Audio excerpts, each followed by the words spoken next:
2028 সালের মার্চের মধ্যেই শেষ হবে ঘাটাল মাস্টার প্ল্যানের কাজ। মঙ্গলবার এমনটাই দাবি করলেন ঘাটালের সাংসদ অভিনেতা দেব। ঘাটাল মাস্টার প্ল্যান রূপায়ণের জন্য দলমত নির্বিশেষে সব স্তরের সহযোগিতা চাইলেন দেব। এদিন ঘাটাল মাস্টার প্ল্যান নিয়ে মনিটরিং কমিটির প্রথম বৈঠক হয়। উপস্থিত ছিলেন সেচ দপ্তরের মন্ত্রী মানস রঞ্জন ভূঁইয়া, দপ্তরের মুখ্য সচিব মনীষ জৈন সহ বিভিন্ন আধিকারিক।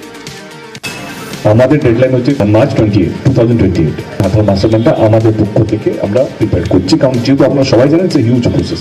তো আমরা যতক্ষণ না 100% কনসেন্ট পাচ্ছি ততক্ষণ আমরা এই এক্সিকিউশন পিক লেভেলের কনস্ট্রাকশন সেটা নামতে পারছি না।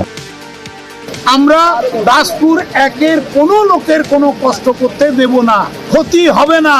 তাদের বুঝিয়ে বলে দেব, ছবি দেখিয়ে দেব এবং তাদের অনুরোধ করে বলবো, যেমনি করে কেলেঘাই কপালেশ্বরী কাটার পর 12 বছর বন্যা নেই, তেমনি ঘাটালের মানুষকে, মেদিনীপুরের মানুষকে, পশ্চিম মেদিনীপুর, পূর্ব মেদিনীপুরের মানুষকে বন্যা থেকে বাঁচাতে ঘাটাল মাস্টার প্ল্যান হবে হবে হবে।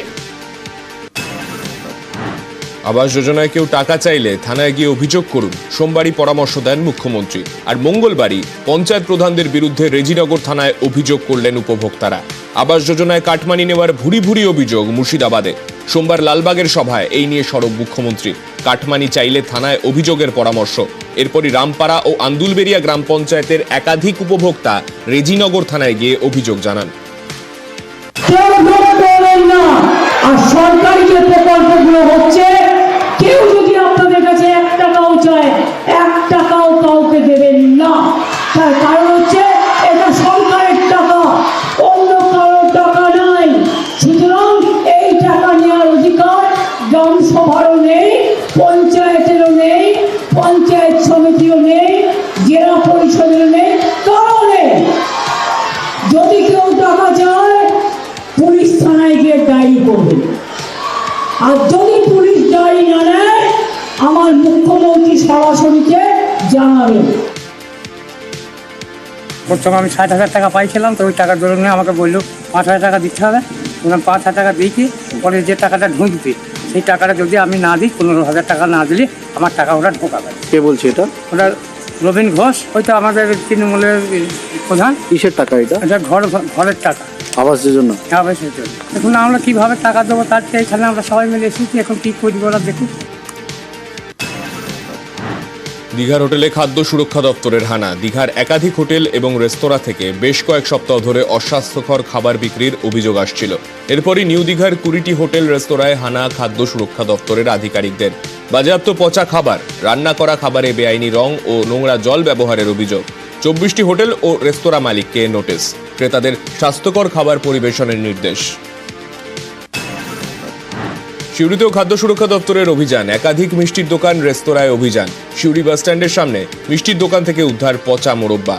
উদ্ধার হয় মেয়াদ উত্তীর্ণ খাবার ব্যবহারের সামগ্রী, নিম্নমানের রং, ড্রেনে ফেলে দেয়া, রান্না করা বন্ধ হয়ে যাওয়া খাবারও। অনেকের বিরুদ্ধে লাইসেন্স ছাড়া দোকান এবং রেস্তোরাঁ চালানোর অভিযোগ। সতর্ক করা হলো রেস্তোরাঁ মালিকদের। হিঙ্গলগঞ্জে নেতার বিরুদ্ধে তোলাবাজির অভিযোগ। চাহিদা মতো তোলা না দেওয়ায় হুমকির পাশাপাশি দোকান বন্ধের দাবি মালিকের। হিঙ্গলগঞ্জ থানায় অভিযোগ দায়ের একাধিক ব্যবসায়ী, যদিও তোলাবাজির অভিযোগ অস্বীকার অভিযুক্ত নেতার। তোলার টাকা না দিতে পারে প্রবীর হালদার ওরফে বাবু হালদার এবং আকবর গাজী এবং তার সঙ্গ এই দুষ্কৃতীরা এসে আমার দোকানে হামলা করে এবং আমার দোকানে তালা লাগিয়ে দেয়। বাজারে বহু দোকান এইভাবে বন্ধ করে দেয় এবং তোলা তুলে খায়। এই জিনিসটা যে করে বন্ধ হয় এবং এরা দৃষ্টান্তমূলক সাজা পায়, তার জন্যে ব্যবস্থা করলে আমরা বিশেষ উপকৃত হব। যোগেশগঞ্জে ওই ব্যক্তি ছাড়া তো আরো 100 দোকানদার আছে। আপনারা যে কোনো একটা দোকানদারের কাছে জিজ্ঞাসা করুন যে কতটা সত্য কিনা। মিথ্যে অভিযোগ যদি করে তাহলে আমরা কি করতে পারি? ও তো আমাকে জড়ায়নি, ও দলকে জড়িয়েছে। দল তো স্টেপ অবশ্যই নেবে। আমরা প্রশাসনিক তদন্ত চলছে, দেখা যাক প্রশাসন তার তদন্তের মাধ্যমে কি তথ্য আসে। আর আমরা এই ধরনের এটা প্রশ্রয় দেই না, জানি না, শুনি না। দিনাটা উৎসবে প্রোগ্রাম করতে গিয়ে অসুস্থ হয়ে পড়লেন সঙ্গীত শিল্পী মোনালি ঠাকুর। তড়িঘড়ি তাকে কোচবিহারের একটি বেসরকারি হাসপাতালে ভর্তি করা হয়। উত্তরবঙ্গ উন্নয়ন মন্ত্রী উদয়ন গুহর বাবা তথা প্রাক্তন মন্ত্রী কমল গুহর 98তম জন্মবার্ষিকী উপলক্ষে দিনহাটা উৎসবের আয়োজন। অনুষ্ঠানের পর হঠাৎই অসুস্থ হয়ে পড়েন শিল্পী। জলদাপাড়ায় এক শৃঙ্গ গন্ডার দর্শন, মঙ্গলবারের গধূলি বেলায় মন ভালো করা ছবি, খুশি পর্যটকেরা। পর্যটকদের দেখে কিছুক্ষণ দাঁড়ায় গন্ডারটি, আটকে যায় গাড়ি। দুর্দান্ত পোজ, মুহূর্তে ক্যামেরাবন্দি গন্ডার। কিছুক্ষণ দাঁড়িয়ে হেলতে দুলতে জঙ্গলের ডেরায় ফিরে যায় গন্ডারটি। আরামবাগে রাজ্য সড়ক সম্প্রসারণের কাজের সময় বিপত্তি, খাবার জলের পাইপ ফেটে জলমগ্ন রাস্তা। টোটো, বাইক, সাইকেল নিয়ে যাতায়াতে সমস্যা, পাইপ লাইন ফেটে যাওয়ায় একাধিক বাড়িতে বন্ধ পানীয় জল সরবরাহ। পুরসভার বিরুদ্ধে ক্ষোভ বাসিন্দাদের, দ্রুত সমস্যা সমাধানের আশ্বাস পুরসভার চেয়ারম্যানের। কয়েক দশক পর রাজ্যে ফিরল ফাইলেরিয়া। মশাবাহিত এই রোগে আক্রান্ত 5 জনের হদিশ মিলল হাওড়ায়। হাওড়ার 3টি ওয়ার্ডে 5 স্কুল পড়ুয়ার রক্তে মিলল ফাইলেরিয়ার রোগের জীবাণু। রাজ্য স্বাস্থ্য দপ্তরের বিশেষ বৈঠক হাওড়া পুরসভায়। ফেব্রুয়ারি থেকে বাড়িতে বাড়িতে গিয়ে খাওয়ানো হবে ওষুধ। বাংলার বাড়ি আবাস যোজনার টাকা অন্য উপভোক্তার অ্যাকাউন্টে ঢুকিয়ে দেওয়ার অভিযোগ। গ্রেফতার বনগা বিডিও অফিসের আরও এক 4র্থ শ্রেণীর কর্মী সঞ্জয় বোস। হুগলি থেকে সঞ্জয়কে গ্রেফতার করে উত্তর 24 পরগনার গোপালনগর থানার পুলিশ নিয়ে যায়। গত বৃহস্পতিবার বিডিও অফিসের 2 4র্থ শ্রেণীর কর্মীর বিরুদ্ধে গোপালনগর থানায় অভিযোগ করেন বনগার বিডিও। অভিযোগ ছিল আবাসের টাকা প্রকৃত উপভোক্তার বদলে অন্য উপভোক্তার অ্যাকাউন্টে ঢুকিয়ে দেওয়া হচ্ছে। শনিবারই গ্রেফতার এক অভিযুক্ত বিশ্বজিৎ মিত্র। আসানসোলের বেআইনি খাদানে পুলিশের হানা। ইস্টার্ন কোলফিল্ড লিমিটেডের ভানোরা খোলামুখ খনিতে অবৈধ কয়লার কারবার চলার অভিযোগ। সমতল থেকে প্রায় 80 ফুট মাটির নিচে সুড়ঙ্গ কেটে রাখা ছিল অবৈধ কয়লার বস্তা। খবর পেয়ে আসানসোল উত্তর থানার পুলিশের হানা, বাজেয়াপ্ত প্রচুর অবৈধ কয়লা।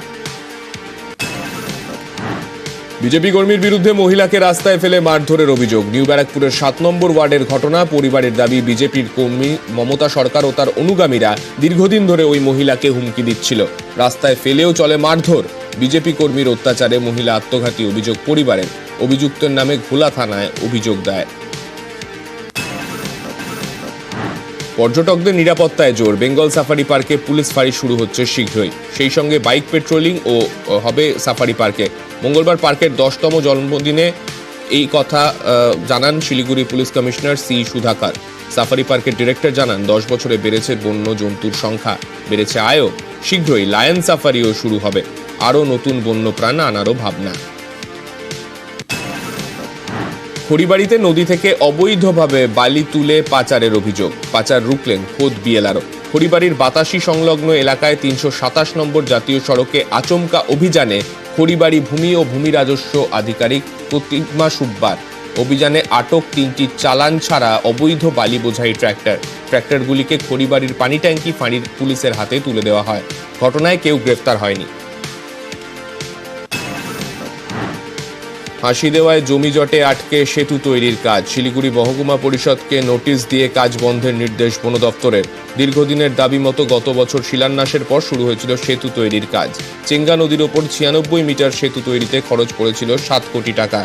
কাজ শুরু হতেই সমস্যা, অনুমতি ছাড়া সেতু তৈরির অভিযোগ বন দপ্তরের। দ্রুত সমস্ত সমস্যা সমাধানের দাবি বাসিন্দাদের। যদিও কাজ চালু রয়েছে বলে দাবি শিলিগুড়ি মহকুমা পরিষদের সভাধিপতির। তারকেশ্বরের চাপাডাঙ্গায় স্কুলে পরিশ্রুত পানীয় জল প্রকল্পে দুর্নীতির অভিযোগ। স্কুল পিছু প্রায় 50 লক্ষ টাকা দুর্নীতির অভিযোগ গ্রাম পঞ্চায়েতের বিরুদ্ধে। মোট 11টি স্কুলে বসানো হয় পরিশ্রুত পানীয় জলের মেশিন। মেশিনের দাম 43,500 টাকা, অথচ স্কুলে দেওয়া বোর্ডে মেশিনের দাম লেখা 97,900 টাকা। পাশাপাশি স্কুলে প্রকল্পের সুবিধা পেতে 5,000 টাকা নেওয়ারও অভিযোগ। শাসক দলের বিরুদ্ধে অভিযোগ বিরোধীদের। লিখিত অভিযোগ পেলে খতিয়ে দেখার আশ্বাস পঞ্চায়েত সমিতির সভাপতির। আগরপাড়া সরকারি স্কুলের সামনে পুরসভার ভ্যাট আবর্জনা থেকে ছড়াচ্ছে দুর্গন্ধ। নাজেহাল পড়ুয়া থেকে শিক্ষক সকলেই। দূষিত হচ্ছে পরিবেশ। পানিহাটি পুরসভা থেকে শুরু করে স্থানীয় কাউন্সিলর সকলকে জানানো হলেও সমাধান না হওয়ার অভিযোগ। স্কুলের সামনে থেকে ভ্যাট সরানোর আশ্বাস কাউন্সিলরের। বাঁকুড়ায় জেলা পরিষদের তৈরি হওয়া পাকা নর্দমা দেখিয়ে টাকা আত্মসাতের অভিযোগ। কাঠগড়ায় পঞ্চায়েত প্রধান সহ নির্মাণ সহায়ক। কয়েক মাস আগে লক্ষ লক্ষ টাকা খরচে কৃষ্ণনগর গ্রামে তৈরি হয় পাকা নর্দমা। সেই নর্দমা দেখেই লক্ষ লক্ষ টাকা আত্মসাতের অভিযোগ ওঠে। জানাজানি হতেই তা ধামাচাপা দেওয়ার চেষ্টা। প্রকল্পের টাকায় অন্য জায়গায় নিকাশি নর্দমা তৈরির কাজ শুরু গ্রাম পঞ্চায়েতের। প্রকৃত দোষীদের শাস্তির দাবিতে পঞ্চায়েতের প্রধান ও অন্যান্য আধিকারিকদের ঘিরে তুমুল বিক্ষোভ। দুর্নীতির অভিযোগ মানতে নারাজ পঞ্চায়েত প্রধান। আজ থেকে রাজ্য জুড়ে বাড়বে পারদ, 3 ডিগ্রি পর্যন্ত বাড়তে পারে সর্বনিম্ন তাপমাত্রা। 26 জানুয়ারি থেকে জমিয়ে শীতের সম্ভাবনা, ফের 2 থেকে 3 ডিগ্রি পর্যন্ত কমতে পারে তাপমাত্রা।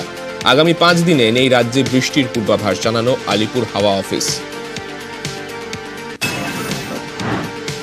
রাজ্য জুড়ে কুয়াশার দাপট, আগামী 2 দিন উত্তরবঙ্গের মালদা, 2 দিনাজপুর, কোচবিহারে ঘন কুয়াশার সতর্কতা। কুয়াশার সতর্কতা দার্জিলিং, জলপাইগুড়ি, আলিপুরদুয়ারে। দক্ষিণবঙ্গেও ঘন কুয়াশার সতর্কতা, উপকূল সংলগ্ন জেলায় কুয়াশার সম্ভাবনা বেশি। এছাড়াও কলকাতা সহ হাওড়া, হুগলি, 2 চব্বিশ পরগনা, পূর্ব মেদিনীপুর, বীরভূম, মুর্শিদাবাদ, নদিয়াতে ঘন কুয়াশার দাপট।